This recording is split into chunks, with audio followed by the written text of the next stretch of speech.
রতন টাটা, যে মানুষটাকে সবাই একটি চেনে, যে মানুষটা বর্তমানে টাটা গ্রুপের কর্ণধার, সেই মানুষটার জীবনেও এসেছিল ভালোবাসা। হ্যাঁ, একটা সময় রতন টাটা এই অভিনেত্রীর প্রেমে একেবারে পাগল হয়ে গিয়েছিলেন। স্যার রতন টাটা ব্যবসায়িক জগতে প্রতিটি মাইল ফলক অর্জন করেছেন, যেগুলি অন্যান্য ব্যবসায়ীদের স্বপ্ন।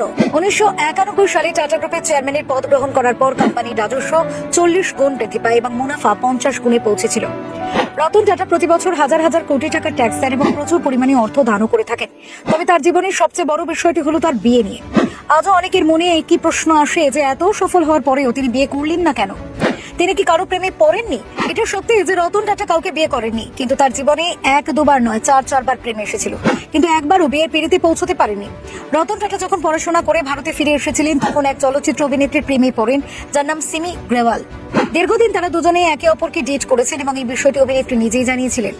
বলা হয়, জীবনে বাঁচতে গেলে কাউকে একজনকে প্রয়োজন, যার থেকে ভালোবাসা, সম্মান এবং শ্রদ্ধা পাওয়া যায়। এই প্রতিবেদনে ভারতের সবচেয়ে সম্মানিত ব্যবসায়ীর প্রেমের কথা বলা হয়েছে, যার নাম রতন টাটা। আজ রতন টাটার নতুন করে কোনো পরিচয়ের প্রয়োজন নেই। টাটা গ্রুপের এই প্রাক্তন চেয়ারম্যান গোটা বিশ্বের সমাদৃত, এমনকি তিনি ব্যবসায়িক দিক থেকেও প্রতিটি ক্ষেত্রে সাফল্য পেয়েছেন। সিমি গ্রেওয়াল জানিয়েছিলেন যে তার সাথে রতন টাটা দীর্ঘদিন সম্পর্ক ছিল, এমনকি রতন টাটার অনেক প্রশংসাও করেছেন।